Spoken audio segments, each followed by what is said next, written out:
All right, people, we are back with another full day of podcasting ahead of us. But first, we have, of course, our weekly check-in with the island, which again has sped up to new heights of super fast storytelling. Season 4, episode 2, confirmed dead after all of the ambiguity surrounding the freighter in the premiere episode last week. Now we're sort of starting to get some answers along with a boatload, pun intended, of new characters literally just getting dumped on the island and being introduced to our characters, as well as some conspiracies going on in the mainland. And Luke, I believe that one of Some those theories confirmed. some theories confirmed. Exactly. I was about I to was say. like, I was about to say. I distinctly remember Luke, you predicting that. I'm like, okay, there might be a fake plane involved, and I mean, to our knowledge, we got that this episode, sort of. So for all those naysayers who were saying that Lost never gave us any answers, well, this is your. eventually it did.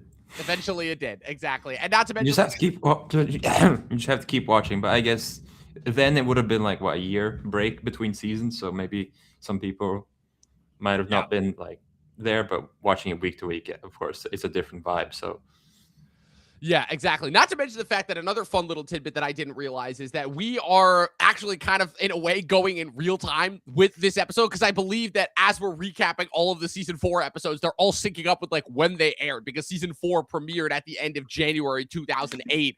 And so, because I checked the release date for this episode when I was going through like all of the Wikipedia for like the housekeeping and production stuff. And I was like, wait, that's very, very close to when we're going to be covering it on the air. How fascinating. I think we might be off by a week or something. But the other big thing that this episode does is this episode starts to introduce us to some of the characters that were on the freighter that have now since landed on the island. We got our first one, Daniel Faraday, at the end of last episode, portrayed by Jeremy Davies. And in this episode, we get the rest of them. So basically, what this results in is a traditionalist sort of style episode of Lost, where we're getting 4 different flashbacks all in one episode, except that for the most part, all the flashbacks that we're following with all the new characters that we meet in this episode, that being Jeremy Davies, Daniel Faraday, Ken Leung's Miles Strom, Rebecca Mader's Charlotte Lewis, and Scott Foley's Frank Lapidus, who are the 4 members who crash landed in the island in the helicopter when they were attempting to land after receiving Naomi's signal at the end of season 3. And they interact with the 2 different sections of our characters. Primarily, they interact with Jack's group, but then Charlotte crash lands near Locke's group as they're on their way to the barracks to protect themselves from the forces on the boat. And already you can tell that, these 4 being here is already going to throw all sorts of new monkey wrenches into what's been going on the island. So first things first, Luke, as per usual, what did you think of the episode? What did you think of the new characters? And what did you think of everything that was also going on off the island as well? yeah, it's very much a front-loading episode of. Okay, we have 4 new main characters. Here they all are at once. You get all their flashbacks in one episode. I really hope that they're not going to have their own individual flashback episodes, or are they? Are you here to tell me that they will each have their full length? Okay, we'll get to that bridge when we get to it. But yeah, I enjoy the very little that we've seen from them. They're all different. Miles he's mad at everything. Daniel is like he's not really sure what he's doing there. Charlotte actually seems to be like more curious and interested, and Frank is just like he's already the GOAT. Like I've seen enough. He's the GOAT. Like, you've seen enough. I already know everything that it needs. He's like hotshot pilot. He's super decisive. He comes off as a little bit of like a crackpot conspiracy theorist, the way that he's introduced. And I love how, too, again, as if this show has not been more ahead of its time than it has been. I love how the minute that he's because the thing that's tying together all 4 of these new characters' flashbacks is that every one of them in some capacity is being made aware of the tragedy of Oceanic Flight 815. So that's the other instance in which this episode is very important, is because all of these flashbacks are, for the most part, happening in real time. They only happen like about a year or 2 before the events of this season, right? So this is still taking place kind of in real time in 2004 since they crashed. So let's assume that, again, it's taking place close to in real time, however many days that it's been since the crash. So about in 2004. So there's not like an amount of time that we feel like we need to be filling in here. Leading up to it. The other thing, too, is the fact that because all of like what's going on is revolving around Oceanic Flight 815, you can see how like they're all being recruited by the Shadow Force that we were sort of introduced to in last week when Matthew Abaddon, Lance Reddick's character, visited Hurley in the asylum. And now you can see that he's potentially the puppet master putting everything together, or at least works for the puppet master that's putting everything together, as these four have been recruited as sort of like a strike/science team that's been sent to investigate the island. As Daniel tells Jack, he's like, when Jack and Kate first interact with him, they're like, yeah, so rescuing you, it's not exactly our only priority here on the island. And I love too how they're all introduced, where Daniel's seen crying at the TV, and when his wife asks, like, why are you crying when Oceanic Flight 815 is discovered, he's like, I don't know. Miles is shown to be this grifter slash I forgot Ghostbuster, they call him. well, they call him the Ghostbuster, but it's like he can hear the dead. So at least that's been established there. But he's using, of course, his skills for money. Charlotte is introduced as like an Ellie Sattler type, where she's just like this badass who comes onto an archaeological dig, knows exactly what she's doing, and she's been cited to the discovery of a polar bear skeleton somewhere in the Tunisian desert. And finally, Frank with a Dharma collar. We'll get to that. Exactly. So just dropping the seeds right here. And then finally, Frank, who, like I said, is already the GOAT, like just the crackpot sort of conspiracy theorist. He only tells you that he's a pilot, but that's all that you need to know. Where he's like, where he sees the skeleton of the pilot that's been discovered in the plane at the bottom of the Indian Ocean. And he immediately calls Oceanic Services and is like, I'm telling you, the guy who you claim you got as that pilot is not the guy. And I know that because I was the guy that was supposed to be flying 815. So all of these seeds that are kind of being thrown out there, like I said, this episode is throwing out a lot. And it really is a miracle and a testament to the writers here that they are able to make this as cohesive as humanly possible. We're getting all these new characters. We're getting all this new backstory. We're getting a lot of stuff that's been happening in the outside world, which previously we really haven't been made privy to, kind of being loaded on us, kind of being unloaded on us, which again, the seeds have only been sowed up to there. And it really does raise a lot of questions, but also I feel like in a fun way, because what's it called? The idea of, like I said, the shadow organization influencing everything from behind the scenes was a staple of mid to late 2000s TV, and again, all the Lost ripoffs were full on in their prime by this point too. You had Prison Break, you had Heroes on by this point, all of which involve like this kind of shadow organization with its tendrils getting into everything. And you can see kind of the origination of that here. Also kind of relevant today, when we feel like we're even more aware of the puppet masters that are controlling our everyday lives. So just in terms of like influencing the conspiracy aspects of it that really are keeping viewers locked in a way that they weren't before, you've got that. And then of course you've got the on-island interactions of what happens when these guys, who again, what's interesting is that about all these simultaneous flashbacks we're getting in this episode is that we get like the idea of who these guys were, but like who these characters are and what they all like mean, but we don't actually know what they're here doing on the island. We get like a little bit of an idea from Faraday, and also the fact that they are all such vastly different characters that have all kind of been thrown together on this mission by the Shadow organization that they don't even seem to be really that aware of. Like, I'd be shocked to see how aware all of them are of the people who actually employed them. The only person they seem to all know in common is Naomi, And of course, there's other like little things that are happening on the island as well that lead to, obviously, the inevitable conclusion. Yeah, again, it's so many seeds. Like, you have to keep track of everything. Like, everything that they mentioned here could be like a full-on plot point in the upcoming season. As for the shadowy organization, I have many theories. Either it's something new, or it's like right now I'm thinking like it's a Dharma remnant here to get revenge on Ben Linus, essentially. But then they don't really know why they're there. But when Juliet mentioned that she wasn't on the plane, they're like, she's a native. Right. So that's something there.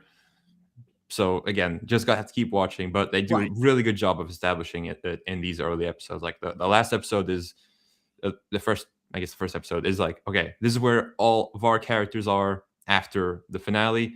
And now this one is like, okay, this is what the season is going to be, more or less, like with these new characters. So again, just shadowy organizations, keep people watching. And I'll always keep watching because it's awesome. Yeah, I'd say the biggest thing, the biggest kind of revelation that we get from this episode is, like you were saying, the idea of like, okay, what this shadow organization wants, and as a result, what like this team's mission is ultimately. And that all kind of descends from, again, so Jack and Kate discover, first interaction with Faraday, and then he leads them to Miles. They try to get to Charlotte, but Charlotte is already intercepted by Locke's group, who of course are having problems of their own because of course Ben is once again sinking his claws in and trying to, get Sawyer mad. Sawyer, of course, almost beats the shit out of Ben, not once, but twice.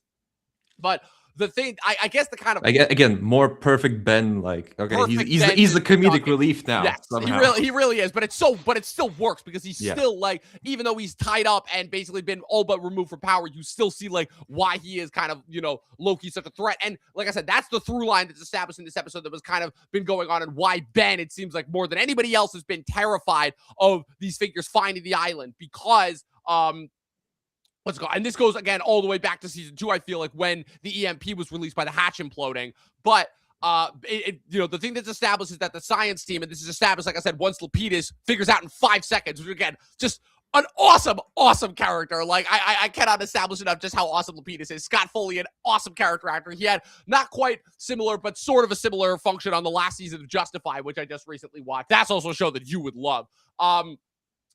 Is that he immediately figures out that Juliet was not in the plane because, as he said, he's like, I memorized that manifest over 15,000 different times. There was no Juliet Burke on the plane, which means that she was native, which means that she knows Ben. And that leads to Miles, who, like I said, Miles is just mad at everything right now. That's kind of how he's been established. Miles finally reveals to Jack and Kate, he's like, you want to know why we're here? We're here for Benjamin Linus. And like I said, it also dovetails with Locke's group, where basically, there's one point where Locke is trying to interrogate Charlotte, or rather, Charlotte sees Frank launch the flare, tries to go and get to him. Locke is like, no, we're taking you with us. Next thing you know, 2 shots go off. Ben shoots Charlotte twice in the chest after stealing Carl's gun. Yeah. So I was worried because, like, oh, she's like a pretty cool character. I want to see. Yeah, see you're more like, of her. damn, she's like, gone pretty quick.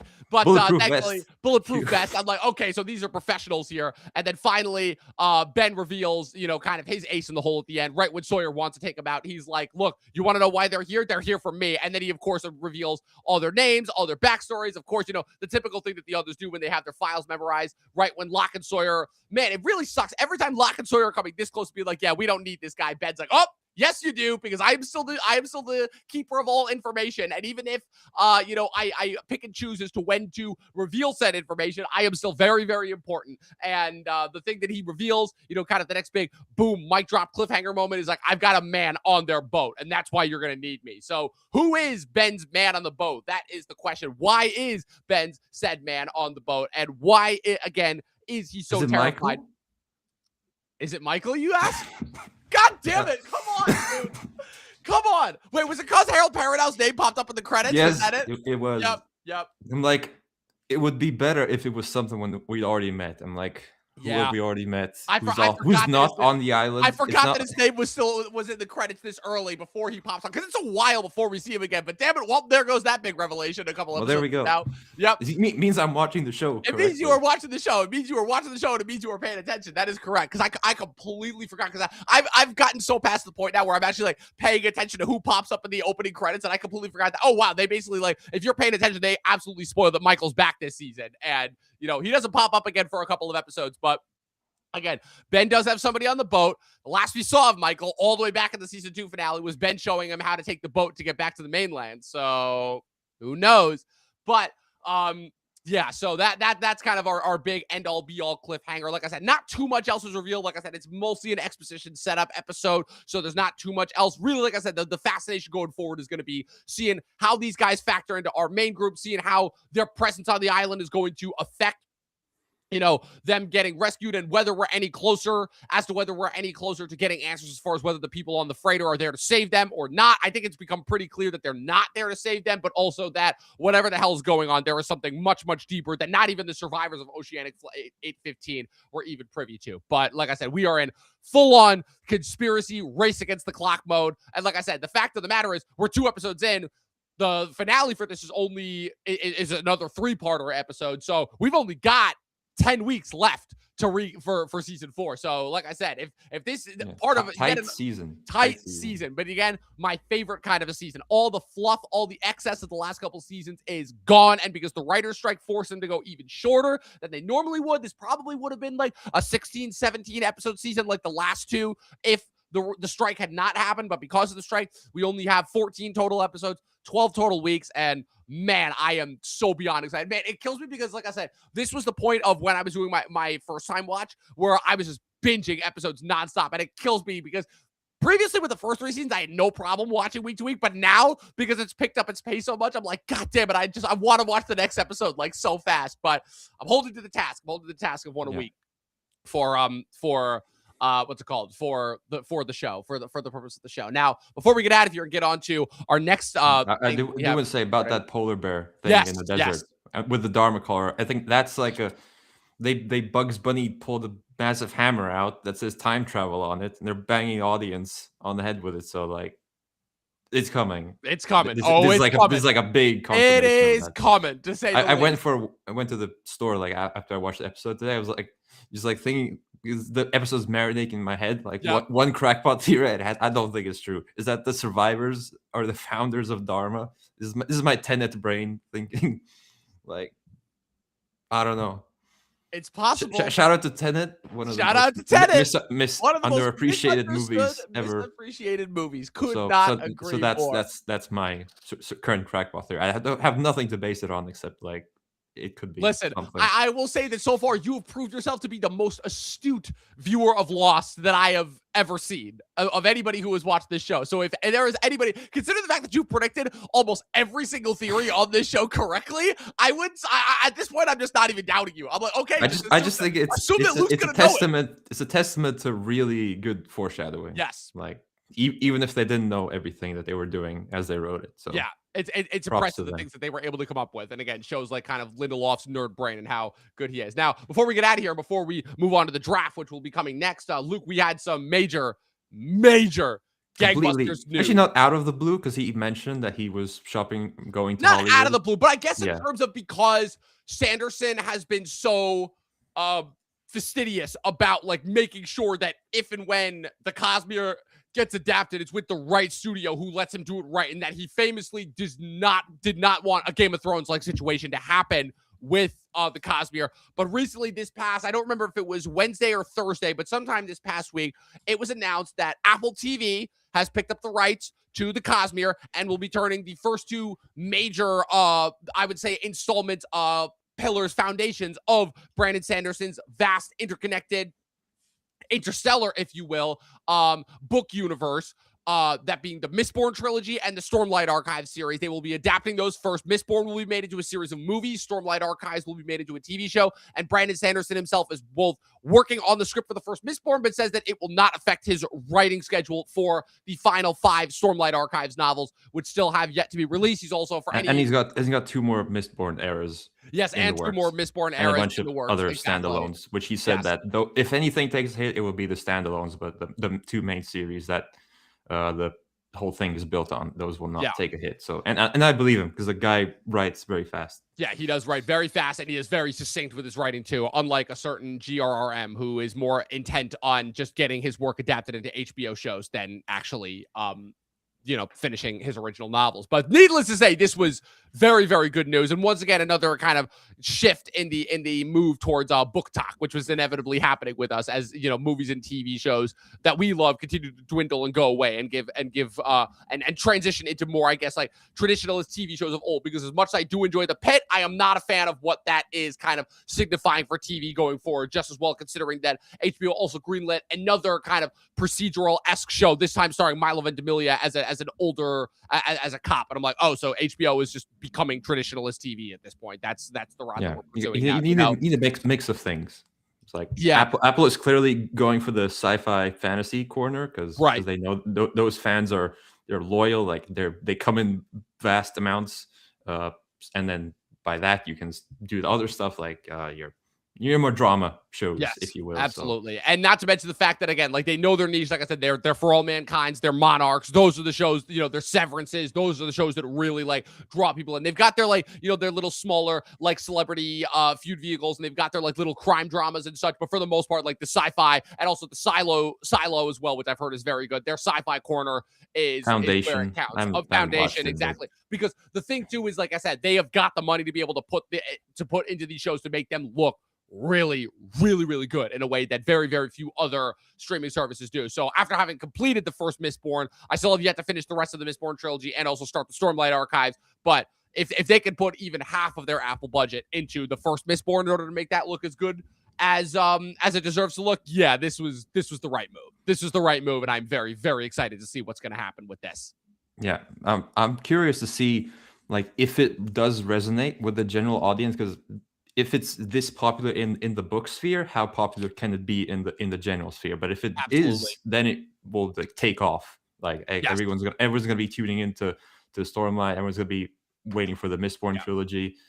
So and if he's writing the script, I hope he gets like some consultation from like proper screenwriters, just like for Yes. pacing and things like that. So, Well, and what's interesting but too again, is the fact that Mistborn in the way that it's written, like Mistborn, even amongst other fantasy novels, like I read that and was into it, like I feel like a lot faster than other fantasy novels, which I feel like pride themselves in taking a lot of time building up to and plotting and really having you spend time with the characters before they get to the initial conflict. But Mistborn throws you into the deep end and kind of just expects you to go with it. And I think the thing that separates Mistborn from other, I think part of this, like I said, is in a way the arcane of it all, where Arcane, you saw this massive kind of effect that happened as a result of its storytelling, but because Arcane is more steampunk in its storytelling than traditionalist fantasy, Mistborn kind of employs a similar approach where the magic systems that are employed there, they're a lot less like kind of traditionalist and regal and a lot more kind of fast-paced and steampunk, and like the characters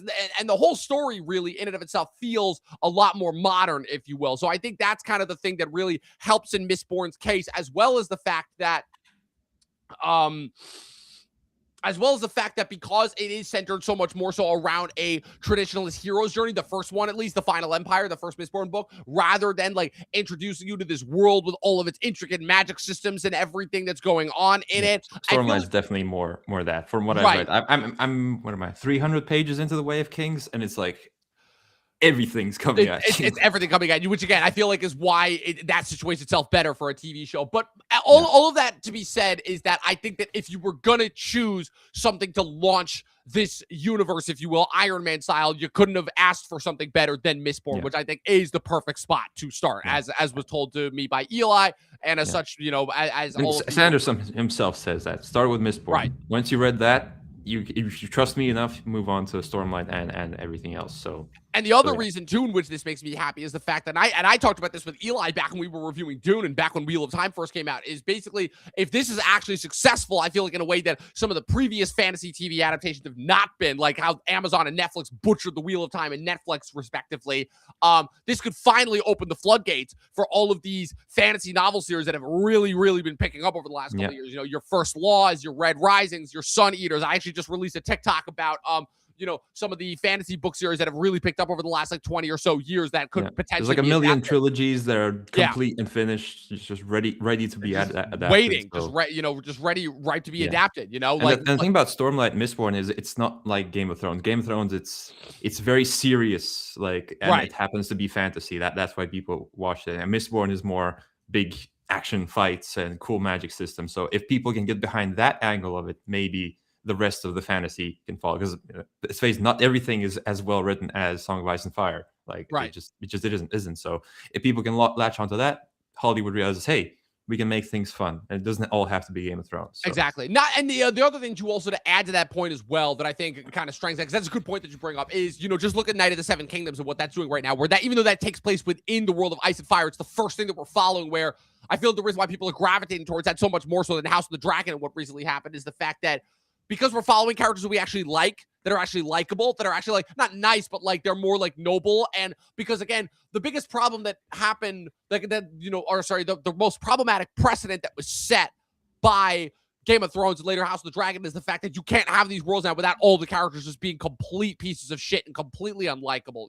Obviously the early Game of Thrones, you had the likable characters, but the thing that was established that kind of by the time that show concluded is the fact that, everybody in that show is either going to be just completely disassociated, completely miserable with the world, or everybody's just an absolute piece of shit and all the good people and heroes are going to die. And what I like is this also goes in touch with kind of what Vince Gilligan said after where after basically 10 straight years of us making really awesome villains on TV, if we can like start to make some heroes that we can actually, are compelled to follow. And I feel like that's what's needed right now. You know, we're kind of moving away from the age of the anti-hero, and we want more kind of, I guess, like good characters and good people to root for, essentially. So I think that kind of all of that going forward is what's really going to help things, especially because, you know, given everything that's going on in the world right now, people need a little bit of hope right now. Not to get too corny and sentimental. And Mistborn is very hopeful. Yes, it's very, very hopeful. Exactly. Yeah, I'm not gonna say how people it are already throwing out fan casts. I'm like, I'm okay. Oh, yeah. all of them good choices. Yes, like, all of that, because it shows the fan base, and it shows, like,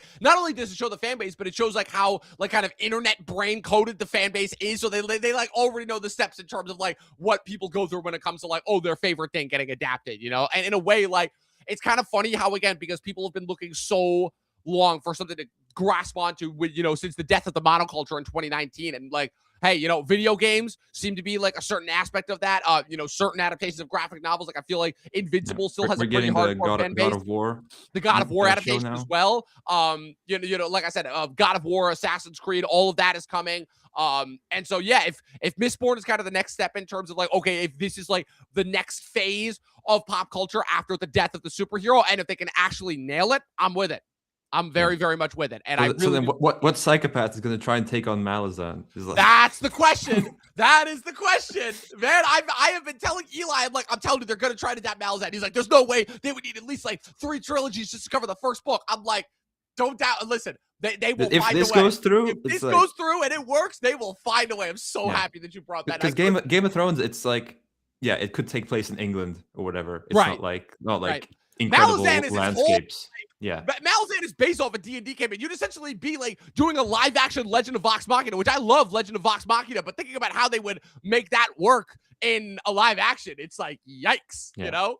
But basically, we have some reading to do if we want to get caught up with Stormlight. So we have to read. And he has the first arc finished, so that's at least we have somewhat of an ending in place for the show. End point. And Sanderson does write a lot faster than George, so we won't have the issue of, if they start the show before he finishes the books, he won't have the issue of them catching up. The other thing too, also, that I also in terms of my book reading, I did recently just finish Dune Messiah. It was very fast, it was very interesting, and man, I cannot wait to see how Denis adapts that, how many people he's gonna piss off with that ending. Because the thing that sucks though too is because of like how Dune Messiah ends, I went ahead and I did some reading for the plot summaries of Children of Dune and God Emperor of Dune, and then Heretics and Chapter House of Dune. And then I found out that Chapter House of Dune wasn't even like the final book for like the main Dune arc, that there's 2 books that that his son and Kevin Anderson wrote as well in order to like kind of finish the arc. And I'm like, oh man, I think I kind of have to read this, because not only does this shit gets weird, this shit gets batty in the way that I like. So I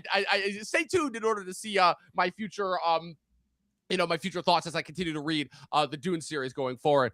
And people are not gonna like Messiah if they are not if he does it the way that I think they're going to, and I cannot wait. It's gonna be awesome, especially the stone burner scene is gonna be. It's gonna be ages. I can't wait. I cannot wait. The fact that you are really taking like the Game of Thrones-esque nature of Dune and just like accelerating that and making that the forefront, because there's really little to no action that happens in this in the way that there was in the first Dune, which I kind of dig. I kind of like that. I'm sure he'll put some stuff in like flashbacks of the war. Right. Again. Because you got to do that. You're coming out the same day as Doomsday. Like you need some action. Yeah, you need some action. You need something in order to spice things up. Especially if Doomsday is going to be this this massive, long, extravagant freaking thing.